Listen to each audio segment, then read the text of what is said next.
Imagine your perfect wedding day, everything planned to the last detail, only for your groom to vanish without a trace. That's exactly what happened to Kelly. Stay tuned to Dark Voices to find out how she turned heartbreak into a shocking twist you won't believe. Kelly was set to marry her fiancé, Chad, on Christmas Day. However, on the day of their wedding, he never showed up.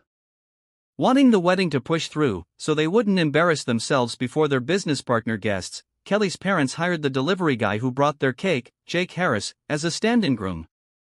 That's where their bond would begin, and she would soon be shocked at what he would reveal about his true identity. Wait, what? A delivery guy as a groom? Keep watching Dark Voices to uncover the jaw-dropping secret Jake's hiding. Kelly wonders if this is really about to begin. Are we starting now? I still have another event to attend after this, asked the older Mrs. Bonnice, a well-known businesswoman who was one of their guests. She stood on the side of the aisle in the middle of a beach. Kelly and Chad had chosen a beach wedding for this special occasion. It was obvious the older woman was growing impatient. Kelly cleared her throat at her question. Despite her beautiful makeup, the anxiety on her face was noticeable. She wore a costly dream wedding gown, custom-made by the same designer who catered to celebrities. She looked around briefly for Patricia, their wedding organizer, to ask her something, but she couldn't find her. Left with no choice, Kelly offered Mrs. Bonnice a strained smile. Well, there's a slight problem, but just a moment more, please, she stammered, not knowing what to say that wouldn't upset Mrs. Bonnice. The older woman only nodded, though it was clear she was skeptical. What kind of wedding doesn't even know when it's going to start? Mrs. Bonnice muttered as she walked back to her seat. Kelly caught her words and bit her lip. Chad, where are you? How could you choose now to pull a disappearing act on our wedding day, she whispered, hoping her fiancé would appear. Not far away, she could hear the hushed talk of the guests, adding to her nerves. Where is the groom? They're really taking a while to start. It's Christmas, too.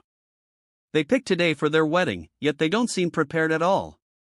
They should start soon. Everyone has their own holiday celebrations after this. Kelly took a deep breath and turned away, pretending not to hear any of it. She then hurried toward the dressing room. She had barely made it far when her mother, Linda, followed right behind her. Kelly, her mom called, obviously irritated. What is going on? The guests have been waiting forever, and we're embarrassing ourselves in front of them, especially the business partners. Mom, Chad still isn't here. I'll try calling him again, Kelly replied, her tension clear in her voice. She quickly grabbed her phone from her bag and tried calling her fiancé. She pressed on his name repeatedly, but instead of Chad's voice, she kept getting the automated operator. He's not picking up, Mom, she said, nearly crying as she sat down the phone. I don't know where he is. What should I do? Why won't he at least tell me where he is or even just text if he's okay? Why, indeed, her mother grumbled. He hasn't even sent you a message. Good grief, Linda added, pacing the tiny room. Why didn't you make sure of his schedule for when he had to arrive? I reminded you last night, didn't I? I even came to this island a few times to check, she nearly yelled in frustration. Kelly tried to explain, raising her own voice because of the tension building inside the cramped quarters. Linda fell silent in the end and just sighed, then offered Kelly a glass of water. Here, drink this, honey. Kelly took the water, attempting to calm herself. She tried calling Chad again. Amid the tension, Patricia peered into the room. Kelly, the guests are asking what's going on. I don't know what else to tell them. Should we announce something, or do you want to wait a few more minutes for Chad? Kelly looked at Patricia, unable to answer. How could she explain that she had no idea where her groom was? She clenched the glass in her hand and shook her head. Let's wait a few more minutes, Patricia. Maybe he just had some trouble on the way here, and that's why it's taking so long. Patricia nodded and went out. Silence fell again. Kelly kept staring at her phone, pacing restlessly, continuing to try Chad's number. A few moments later, the door opened, and her bridesmaid, Liz, stepped in. She was out of breath, as though she had just sprinted across the beach. Kelly, you need to see this, she gasped, holding out her phone as though carrying some heavy news. Liz, if this isn't urgent, can it wait? Kelly pleaded, but Liz insisted. It's important. It's about Chad. Really, what is it? I saw it on Nikki's post. Look, Liz replied, obviously shaken. Though her heart pounded, Kelly was curious. She took Liz's phone to see a candid photo that appeared to have been taken at a private resort. In the center stood Chad, holding hands with a familiar woman. Abigail. That's Abigail, Liz said grimly, peering at the screen as well. She was our blockmate in college. What is the meaning of this? Linda yelled, stepping closer as well. She processed what she was seeing. Is this why Chad isn't here yet? Kelly was speechless. It felt like everything around her had turned hazy. Memories of Chad flooded her mind, all their plans, dreams, everything they'd shared, and the trust she had given him. The nerve, her father, Henry, exploded. How could he do this to you, Kelly? After all this time, he's been fooling us. Kelly felt her tears welling up. He's such a jerk, she whispered, letting the tears flow. Linda immediately handed her tissues. Honey, don't cry. Your makeup will be ruined. There's no point anymore, Mom. There's no wedding to proceed with, Kelly said, crying harder. While we're worried about him, he's off enjoying himself with that woman. Honey, we can't just let this wedding fail, her dad insisted. We can't let ourselves be humiliated in front of our business partners. Dad, that's all you're thinking about? Chad is gone. How are we supposed to continue? That's exactly why we need a plan.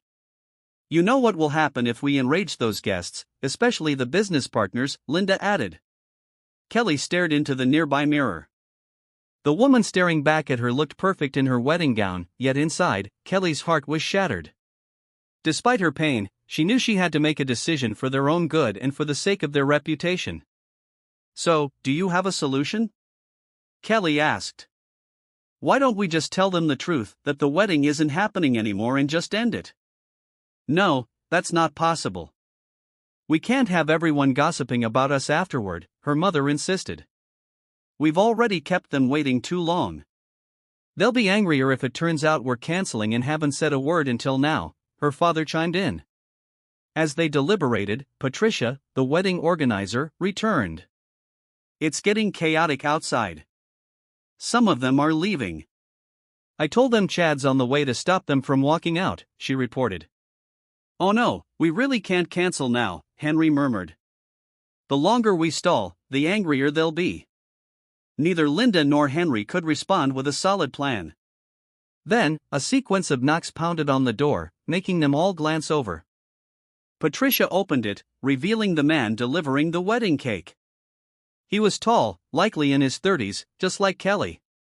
He had smooth, tan skin and looked somewhat confused as he peeked at them. Excuse me, ma'am, sir, is this where I should deliver the wedding cake? He asked innocently, looking at each person in the room in turn. Kelly couldn't help staring at him.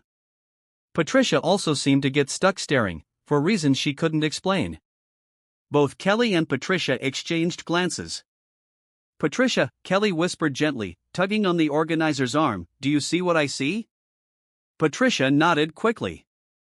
Yes, Miss Kelly, I think we're thinking the same thing. Huh? What do you two mean? Linda asked, overhearing them and looking baffled while eyeing their reactions. Look at the delivery guy, Mom. The hairstyle, the height, don't you think he sort of resembles Chad? Kelly murmured, discreetly gesturing toward him with her lips. Linda's gaze fell upon him, and Henry, too, glanced over at the young man. Henry furrowed his brow. You know, from certain angles, he does look a bit like Chad. The delivery guy noticed everyone staring at him and scratched his head. Ma'am, sir, are you okay? Why aren't you answering me? Where should I put the cake? But instead of replying, Kelly swiftly pulled him inside and closed the door. What's your name? Ma'am, I'm Jake Harris, he answered. Jake Harris, Linda echoed. Would you be interested in making some extra money today? She asked cryptically. Jake took a small step backward. Extra money, ma'am? If this is about the cake delivery, it's already paid for. I don't really accept tips either. Linda shook her head and gave him a mysterious smile. No, listen. We'd like to hire you as a stand-in groom. We'll pay you a large amount if you agree to do this job. Stand-in groom, he repeated, not certain he'd heard correctly. Linda nodded. Yes, this is extremely important, Jake. My daughter's groom never showed. We can't afford to be humiliated in front of our guests. But, ma'am, I don't even know your daughter, he objected. You don't have to know me, Kelly said, stepping forward, desperation plain on her face. We'll handle the details. If anyone asks, just please don't go anywhere. Almost all the people here are from our family, Linda added. Chad's side isn't here because his family is gone. He lost them years ago. None of his friends came either, so no one will really notice you're not him. We can say you're just him if you wear the right suit. Jake stayed quiet for a moment. Jake, please, Kelly said, holding his hand. We need your help. Otherwise, our reputation might be ruined. You're the only solution we can think of. We have to decide fast. Jake looked at her face. She was so elegantly dressed in a wedding gown but obviously anxious and desperate. We're willing to pay 100 grand if you accept, Linda said. That's too small, Henry chimed in. How about 500 grand? We just need you to say yes right now. Jake mulled it over briefly, a hint of a smirk tugging one side of his lip. Okay, ma'am, sir, he said, but I don't need your money. Huh? Why not? Kelly asked in surprise. He shrugged. You look like you're in a rush. Let's just discuss it later after the ceremony. All right, Henry said. I'll go out and tell the guests we're starting in a few minutes. And with that, Henry hurried out. But how are we going to keep people from noticing you're not really Chad? Jake asked. Kelly paused. Exactly, how do we explain that? We'll say he changed his look, Linda answered, sounding desperate. Mom, that's obviously suspicious, Kelly protested. While they were discussing, Patricia poked her head through the door again, breathless from running around. Guys, Mr. Henry said you need to hurry. If there's still no ceremony in 15 minutes, everyone might leave. They all looked at one another. All right, let's do it, Jake decided firmly.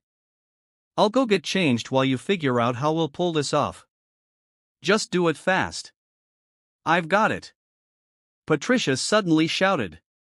Kelly turned, hopeful. Really? What is it? Over in the other room, I saw some masks. Why don't we have everyone wear masks and say it's a masquerade-themed wedding, so people won't notice Jake's face too much? Kelly and her mother locked eyes. Linda's eyes lit up. Yes, that's a great idea. Perfect, Kelly agreed. Let's go, Patricia. We'll pass out masks to the guests. You, she pointed at Jake, dress quickly. Linda and Patricia hurried out with Kelly, leaving Jake behind. Kelly drew a deep breath. Even though it was all crazy, she had no choice but to go along with it. A few minutes later, the wedding finally began, nearly an hour and a half late. Why do we need to wear masks for this? It's like they turned the wedding into a masquerade ball, one guest asked Patricia as Kelly walked down the aisle. It's a concept they thought was fun, Patricia answered, forcing a smile. Kelly and Chad love a mysterious vibe and wanted a unique wedding. That's why it's like this. Who's Jake? I heard you say Jake earlier, the guest asked, furrowing her brow. Jake? No, you must have misheard. I said Chad, Patricia lied, biting her lip and avoiding the woman's eyes. Oh, maybe I'm just hungry. I've started hearing things. We did wait a long time to begin, the guest conceded. Patricia nodded in relief and quickly left before she was asked any more questions. Phew, that was close, she muttered under her breath, smiling nervously to herself. The ceremony went on until it reached a point Jake had not thought about carefully. By the authority vested in me and in the sight of God and these witnesses, the priest said, I now pronounce you husband and wife. What God has joined, let no one separate. Chad, you may now kiss the bride. Cheers and applause erupted around them. Meanwhile, Jake froze in place upon hearing the priest's words. He stared at Kelly's lips.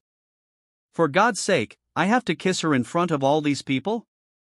I've never even kissed anyone in my whole life, and now I have to do it here, he thought, eyes fixed on Kelly's red lips. But if I don't, they'll know we're faking. Hey, what's wrong? Kelly whispered, jolting him from his thoughts. Father, is that really necessary? Can't we do it when we're alone? I'm, shy, he mumbled, scratching his head. The priest chuckled.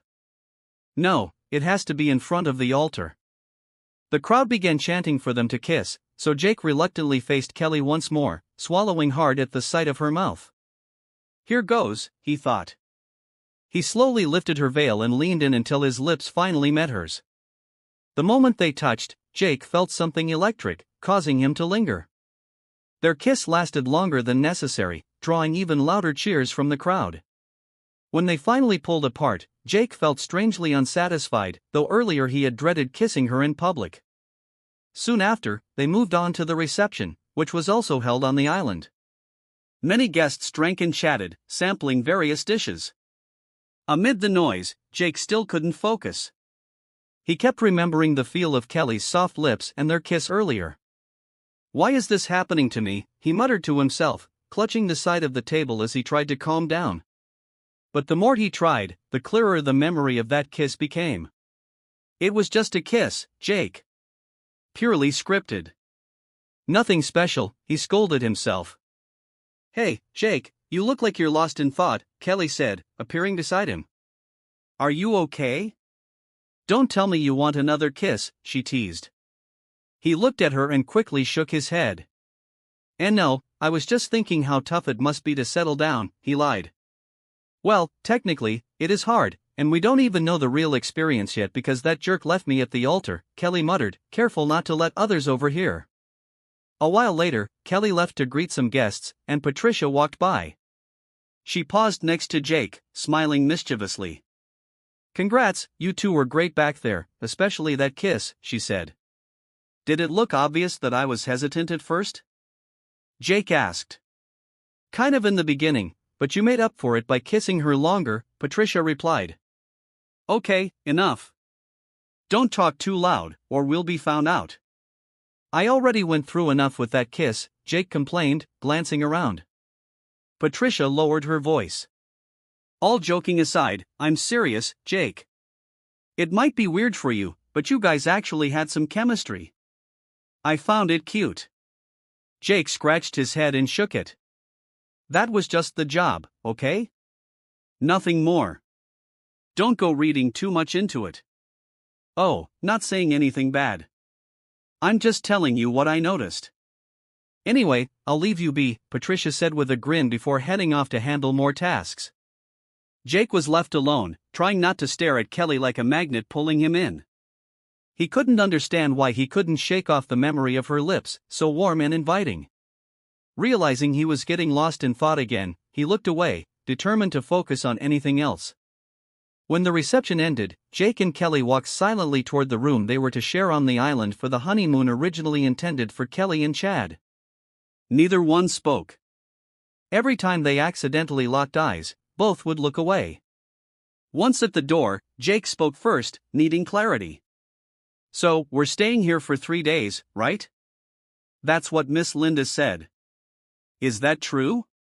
Yes, that's what Chad and I had agreed on, and it seems a waste of money not to use what we've already paid for, Kelly sighed, opening the door. She went in first, leaving Jake slightly dumbfounded before he followed and shut the door behind them. Are you sure it's all right for me to stay here with you? Kelly asked while removing her mask. Yeah, the others might suspect something if I leave right away, Jake agreed, glancing around awkwardly. If you want to rest, you can take the bed. I'll be over here on the couch, Kelly offered. No way. I wouldn't be a gentleman if I let you sleep on the couch. Don't worry about that, she said. Think of it as my way of thanking you for agreeing to be my stand-in groom and staying for 3 days. I can handle the couch. Well, if you insist on staying on the couch, I might just go ahead and leave, Jake joked, faking a threat. Okay, I give up. Fine, I'll take the bed, Kelly replied quickly, throwing herself onto the mattress. Wow, it's so soft, she said, stretching out. Jake, about to tidy up a bit, couldn't help noticing Kelly's lips again as she lay there. She was lightly biting her lower lip, and he found himself recalling their kiss. Jake, she said softly, causing him to snap his gaze away. Yeah? Thank you, really, because you stepped in so willingly to do this. I know it's not exactly what you planned. It's nothing, he said. I agreed to it. You don't need to keep thanking me. He fell silent, glancing away as though his mind was somewhere else. Kelly saw there was still tension between them, but they eventually managed to chat about small things, trying to lighten the mood. They talked about random topics as they cleaned up the room. So, why is Titanic your favorite movie? Jake asked as he sat near her. Because it's a classic, of course. How about you? What's yours? Fast and Furious, definitely, Jake said. A typical guy choice, Kelly laughed. He pretended to be offended. Hey, it has a good storyline. Kelly grinned.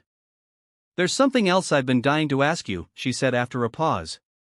I've been curious since the wedding ceremony. Why did you agree so quickly to be my stand-in groom, and why didn't you want payment? What's your real reason? Jake hesitated before answering with a grin. I was bored. What? That's your big reason? Kelly's jaw dropped. Yeah, bored.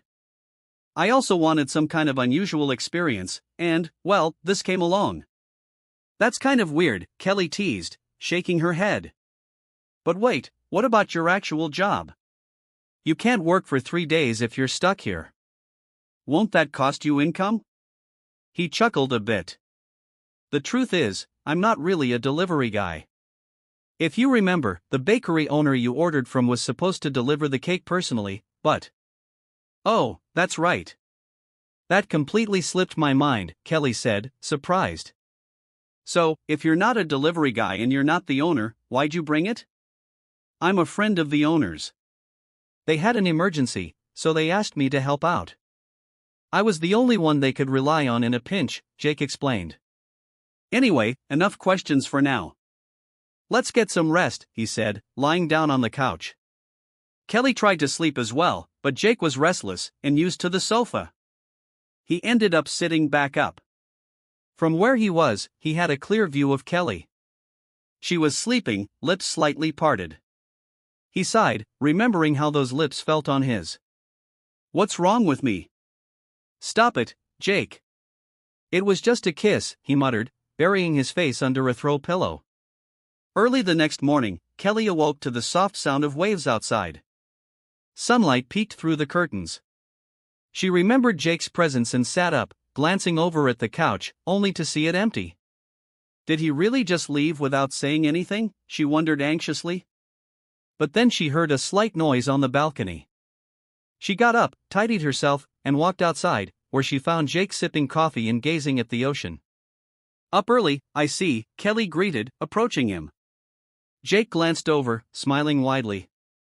Not too long ago. Want some coffee? He gestured with the mug, then placed it on a small table. No, thanks. I wish I could, but I'm allergic. If I drink coffee, I get itchy rashes. Oh, you are?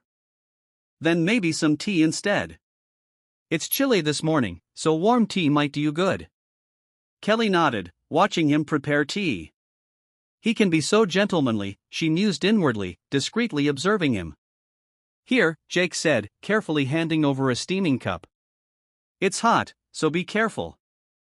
Kelly gave him a shy smile. Thanks. After blowing on the tea, she took a small sip. A moment later, she spoke again. You know, I feel bad making you stay here. You might be stuck and bored for 3 days because of me. Jake calmly placed his mug on the table and gently rested his hand on hers. Don't worry about me, he said softly. I'm okay with staying. Actually, I kind of need a break from my stressful daily life, anyway. Kelly felt her heart flutter at his sincerity, and she withdrew her hand quickly, sipping her tea to hide any reaction. If you're up to it, maybe we could walk around. Even if Mom said we should mostly stay low so no one gets suspicious, it's going to drive us nuts if we stay cooped up in one room, she suggested. Jake shrugged. Sure, let's do it. The island's beautiful, and it'd be a waste not to explore. And so they did. After finishing breakfast, they wandered around. At one point, they came upon an area with several hammocks strung between tall trees. Let's hang out here for a bit, Jake suggested, adjusting one of the hammocks. Kelly looked around. It was peaceful and fresh, and the sky felt incredibly close. Are you sure I won't fall? She joked, slipping off her sandals. You won't fall. I'm here to take care of you, Jake said, holding out his hand to help her sit. Kelly froze briefly. Had she imagined the weight of his words, or did he really sound that gentle? Let's chat, he said once she was settled. What do you want to talk about? Anything, he said with a shrug. Something about yourself, so I can get to know you better. Like your family or something funny that happened to you. Anything at all. I'll just listen. Kelly started telling him random stories about her life. She noticed mid-story that he was watching her lips intently, a slight grin on his face, twirling his own lower lip with his fingers. Hey, are you even listening? She asked, feeling a bit flustered. Jake straightened up. Of course, please continue. I'm enjoying your stories. Kelly glanced toward the waves to avoid feeling self-conscious, then she continued. That afternoon, they decided to rent a small private boat and explore the sea around the island. As they skimmed across the waves, Kelly noticed Jake acting a bit strangely. You okay? She asked, leaning on the boat's edge and trailing her hand in the water. Yeah, Jake said, gazing into the distance. It's just so beautiful here, so peaceful. It makes you forget all your problems for a while. That's the point, Kelly agreed. We won't be able to do something like this often. Jake suddenly moved beside her and, from behind, draped an arm around her shoulders. She stiffened slightly at the warmth of his body pressing close to hers. Why are you doing that? Do you really need to be this close? She teased, trying to turn and face him. Jake grinned at her. I'm making sure you don't fall in. Plus, people are watching, he nodded toward the distant beach. And I want them to see how sweet we are. Can't have them suspecting anything. She rolled her eyes playfully. You're acting like a real husband, she joked. He chuckled. Look over there. They're waving at us.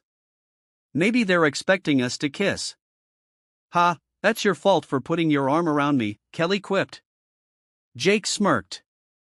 Well, we might as well indulge them, or they'll suspect we're faking. She gave him a mock glare. Fine, but you have to close your eyes if you try that. Are you sure? Yes, hurry before I change my mind. Okay, I'm closing them now, Jake said, obeying with a half smile.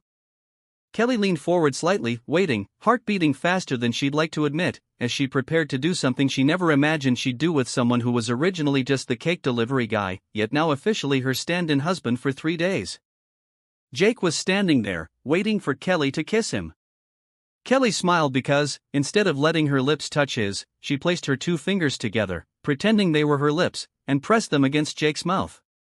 There you go, a kiss, she joked. Jake opened his eyes, looking betrayed.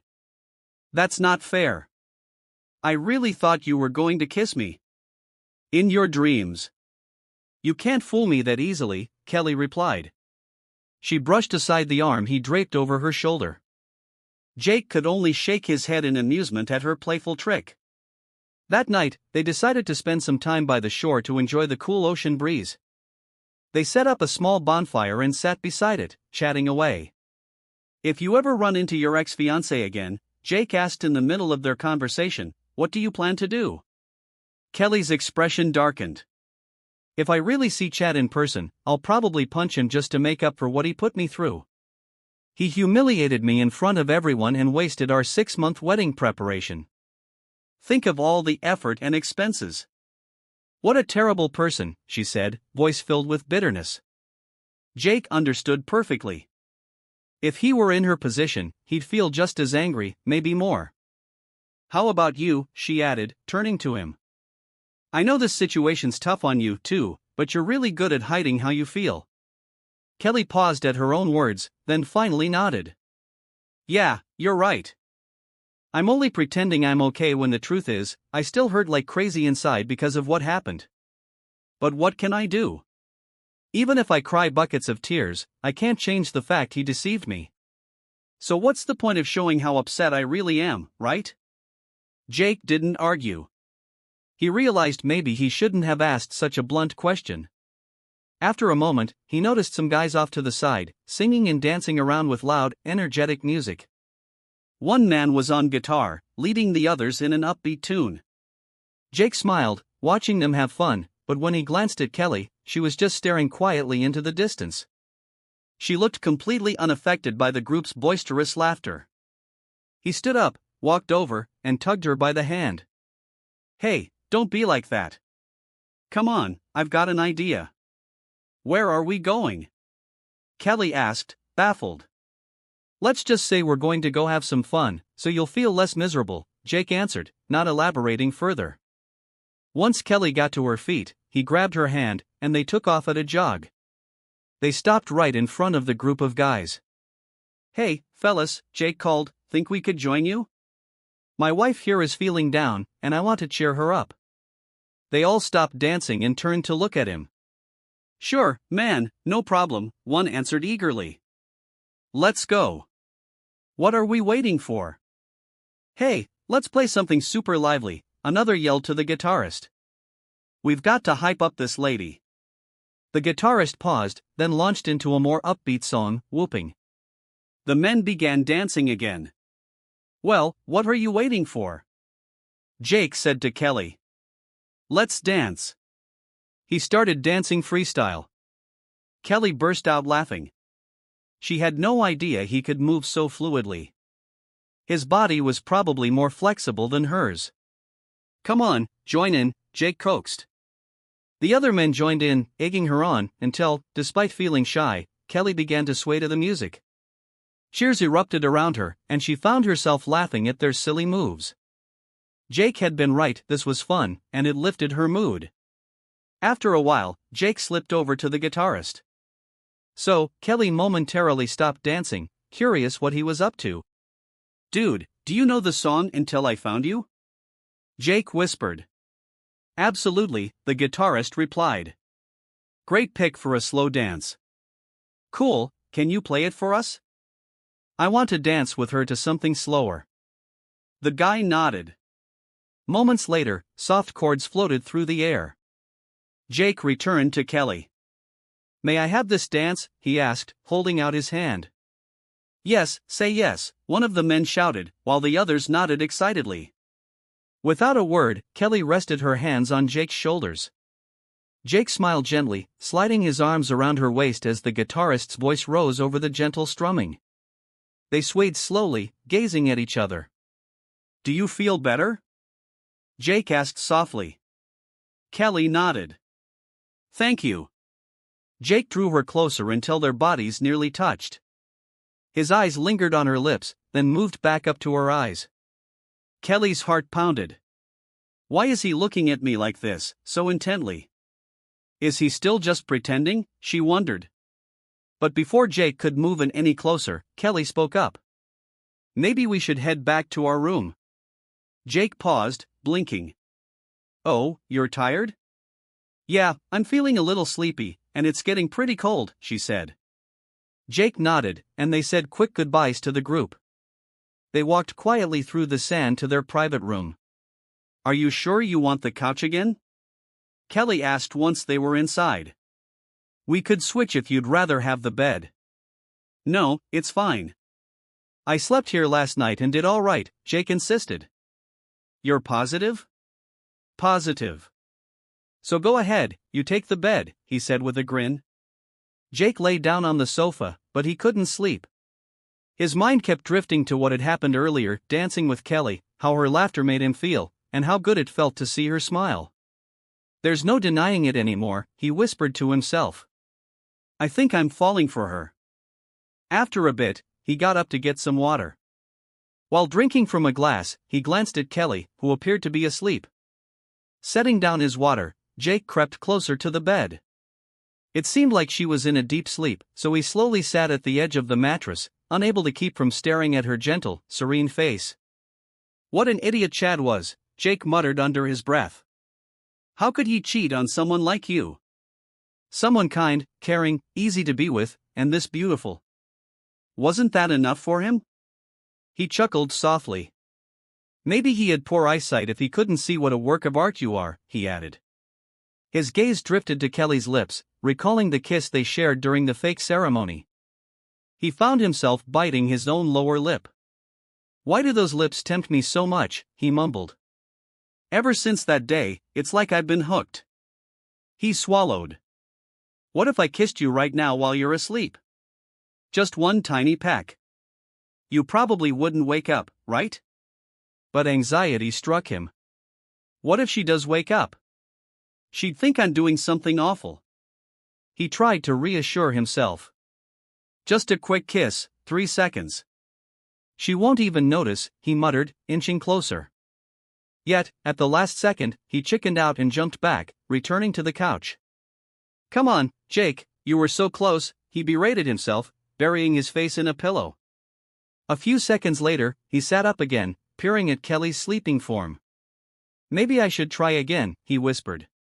Just 3 seconds, I promise. I'll go to sleep right after. Moving slowly, he tiptoed back to the bed and sat beside her once more. This time, for sure, he said, steeling himself. Leaning in, he fixed his eyes on Kelly's lips, bit by bit moving closer, until, all of a sudden, Kelly's eyes snapped open. What are you doing? She asked. Jake flinched and quickly straightened. Huh? What? What? I said, what are you doing? Were you planning to steal a kiss while I was asleep? Kelly repeated firmly. Jake shook his head hastily. No, of course not. Why would I do that? He exclaimed, flustered. He faked brushing something off her cheek. You had some dust on your face, so I was just trying to wipe it away. That's all, I swear. He bolted back to the couch, hiding his face behind a pillow. Kelly, meanwhile, sat up in bed, staring at him. The truth was, she hadn't really been asleep at all. She'd been lying there, eyes closed, but her mind had been wide awake, confused by the way Jake treated her and the things he'd been saying. Does he really like me? She wondered. He definitely meant to kiss me just now. If I hadn't opened my eyes, he would have. Recalling Jake's whispered words a moment ago, everything he said as he sat by her side, Kelly felt her heart flutter. But with no immediate answers, she lay back down and tried to sleep, even though her mind was racing with thoughts of him. By afternoon the following day, they were hanging out by the water. Kelly sat at the shallow edge of the ocean, idly sifting through the sand with her fingers, while Jake stood nearby, letting small waves lap at his legs. So, what are your plans once we leave the island tomorrow? Jake asked, breaking the silence. Kelly tilted her head to look up at him. Plans? I guess to move on. That's what I need to do, right? Move forward and leave behind the things that cause me pain. So, you really want to let go of Chad, huh? Absolutely. I can't stay bitter forever. I want to move on for myself, not for him. Do you have any intention of giving him another chance if he shows up begging for forgiveness on his knees? Jake asked. No. Chad knows better. He's fully aware that if there's one thing I hate most, it's lying. There's no reason I'd ever take him back. And if he did try something like that, honestly, I'd probably just laugh in his face. Jake fell silent, thinking carefully about his next words. Finally, he crouched in front of Kelly, so they were at eye level. Would it be okay if I come along with you? Come along where? Kelly asked, genuinely confused. On your path to moving on, Jake said with a quiet earnestness. I want to help you forget that guy.